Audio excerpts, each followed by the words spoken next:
Hey, bruh. I was wearing this first. True Bridge. I'm not changing. You can change. You're the youth guy.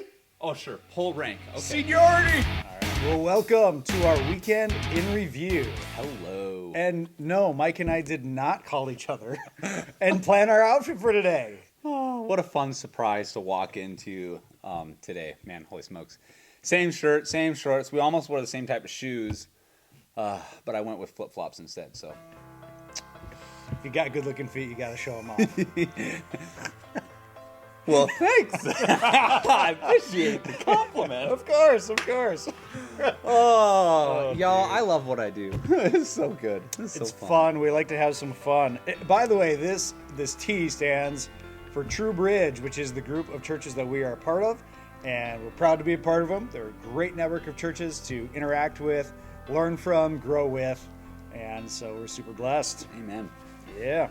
So, we're on part 4 of Thoughts, Attitudes, and Actions, and you kind of wrapped it up with climate change with a super hard question of what it's like to be on the other side of me. So before we really dive into this, like what was the idea behind wrapping it up in this way? Yeah, definitely. I wanted something that was going to take what we learned about bringing our thoughts, taking them captive to Jesus, captive to Christ, looking at our attitudes. You did an excellent sermon on what kind of attitude are we staying in during the day, and how do we, also bring those to Christ ultimately, and work on those. And then I had a sermon on speech and letting our speech be reflective of our relationship with Jesus. And so then I thought it would be really nice to have a sermon where people can react with us about basically how we're doing with our thoughts, attitudes, and actions. And so, yeah, this idea, it's not original to me. A pastor named Jeff Henderson came up with this idea of climate change, ultimately talking about the fact that we have a climate in our emotional and relational health. So we have a climate, you and I think. Yeah. I think it's a pretty fun climate, and I think that it's also genuine. Like we have a genuine relationship beyond church even, which is awesome. But it might not be that way with everyone. Yeah, right? For sure. Think about the relationship you have with your mother or your father. Like that's going to bring some thoughts and maybe even feelings to you that's like warm and fuzzy, wonderful, or like yuck. I haven't, my mom was abandoned me, or my dad treated me poorly, or you might have thoughts like that. So we have a climate associated with each one of our relationships. Think about your relationships with your coworkers, with your friends, with if you're a student, with your classmates, and you can say what kind of relational climate is there. But the thing that makes this really personal is that we all have our own climate as well. Right? Yeah, right, yeah. So totally. when I walk into a room, I bring a climate with me. And that might be a good climate, and it might be a climate that makes people want to run the other way. Amen. Like when you were talking about that early, I kind of reflected back, kind of going back to the sermon I did on attitudes. The illustration I used was coming into worship. I was frustrated. I was late to work. I had this go wrong, flat tire, and my attitude was, pretty much was my climate. And I could have come in with a real stormy climate or bad attitude, and people would have fed off of that. That makes a lot of sense to me. But yeah, it's interesting, just how much our climate can really affect the people around us. Yeah, absolutely. Most of us have experienced someone that we can walk into their room, and it's like you sit down with them and you walk away feeling encouraged, you walk away feeling inspired, you walk away just thinking, I like that person, because when I leave their presence, I feel better about just myself and life in general. And we need people like that in our lives. But we also have all experienced where we've walked away and we've felt small, we've felt intimidated, we've felt belittled. And obviously, that's the kind of climate that, as followers of Jesus, we don't want to be portraying. We don't want to be putting off, because ultimately, Jesus said that there's two really important, if we could summarize all of the beginning of the Old Testament, the law and the prophets, into two phrases. Jesus said, the first is to love God with all of our heart, soul, mind, and strength. And the second most important thing is to love our neighbor like we love ourselves. Yeah. One of the things he quoted from Mr. Henderson here was, "The climate dictates the forecast." Oh. So deep, but it's so good.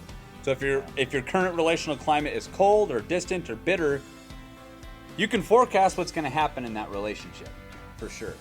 Yeah, for sure. You can think about like that friend that you haven't spent time with, you haven't invested in, and guess what? You can forecast that you're probably not going to have that friendship in the future. Might be a drought coming. Yep, might be a drought coming. Right on. And I think we can also, to an extent, forecast if we don't change our own personal climate and we continue to affect people negatively, like what's going to happen as a result of that as well. Yeah. I just super love how the climate change comment, like off the camera. I love how the climate change like just fit the series we're in. So perfect. It was almost like we did a 4-week series, off of something that he made. You know what I mean? Yeah. No, it did work really well. Could you kind of introduce this idea? Yeah. You've got a climate. It's relational, emotional climate. I would just say something like, here's the problem. You can't see your climate. So we've all got our own climate, but the problem with it is, and I love how you pointed out is here is that you can't see your own climate. Can you expound on that a little bit more? Yeah, I think that's a perfect way. Again, Jeff Henderson had that idea, but we can't see our own climate. Like, we can see sometimes the effects of how our personal climate is affecting people. For instance, you might think, gosh, why isn't this person showing up anymore? Or why do people kind of turn away? Or why do they react a certain way when I enter the room or after we've had a conversation or that kind of a thing? Sometimes you can see the effects of it, but if you've ever been there before, you wonder, what did I say? What did I do? How come that relational climate is cold? And the fact is, even if we have a really good relational emotional climate, we have blind spots.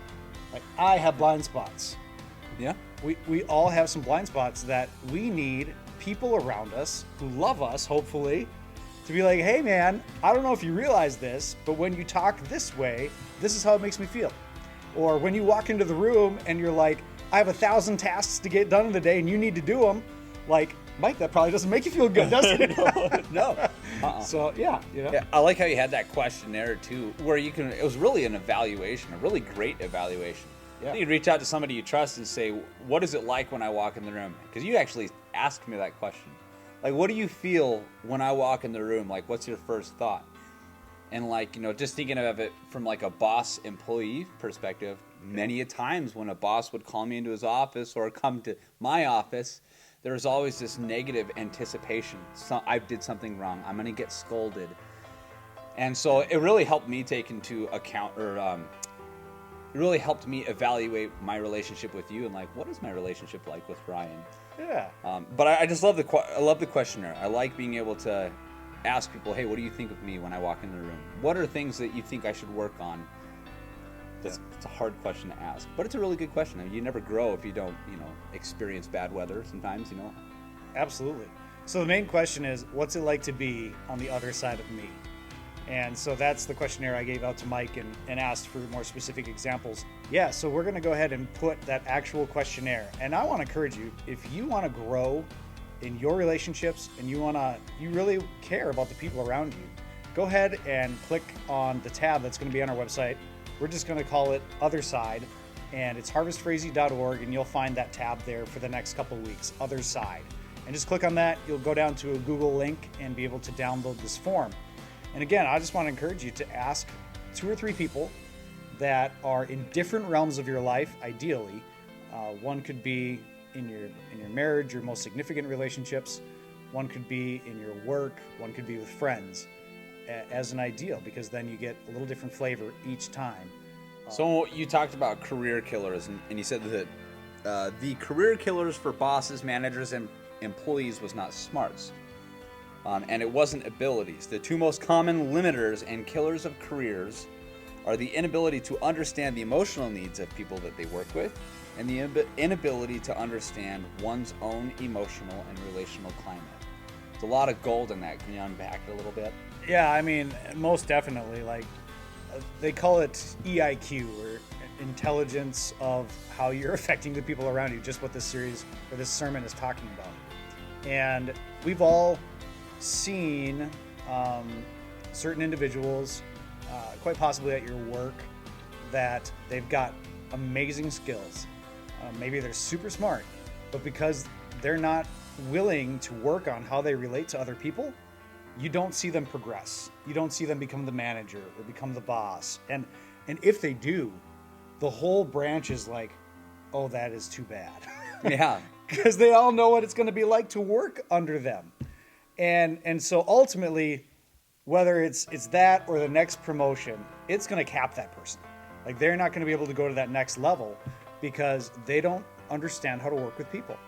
And again, ultimately, this isn't to make anyone feel bad, right? Like, that's not my goal of this, but it is something that it's like, if you say, gosh, I don't think I fully understand people sometimes, or I don't understand how I'm putting people off. This climate change exercise, what's it like to be on the other side of me, will change your life. Like, it has the potential to change your life. So, and we want to be around people who, again, make us feel blessed in their presence.